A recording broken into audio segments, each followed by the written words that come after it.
આના વિશે કંઈ કહો કે તમારી આ ફિલોસોફી મને બહુ ગમી કે મારી કમાવાના નહીં આપવાની ભાવના હોય છે. આ ફિલોસોફી મારી નહીં, આ બ્રિજ ગ્રુપની છે. કારણ કે અમે કોઈ બી પ્લાનિંગ કરતા હોઈએ ત્યારે કસ્ટમર્સની રિક્વાયરમેન્ટને સમજીને પ્લાનિંગ કરતા હોઈએ. એટલે અમારું દરેક પ્રોજેક્ટ થોટફુલ પ્લાનિંગ સાથે હોય છે.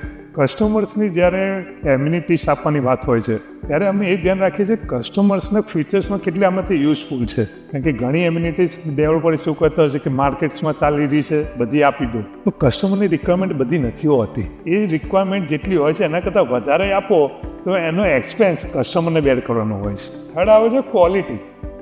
ક્વોલિટીમાં બ્રિજ કદી કોઈ કોમ્પ્રોમાઇઝ નથી કરતો. ક્વોલિટીમાં અમે એક્સટર્નલ એજન્સીસ બી હાયર રાખીએ છીએ કે જેથી ક્યાંક અમારી ટીમથી કોઈ કચાશ રહી ગઈ તો એક્સટર્નલ ટીમ એમને ધ્યાન દોડી આપે. એટલે અમે એમની એક રૂપિયાની વેલ્યુની સામે એમને યોગ્ય એમને વેલ્યુ મળી રહે એ માટેનો અમારો દરેકનો પ્રયત્ન હોય છે.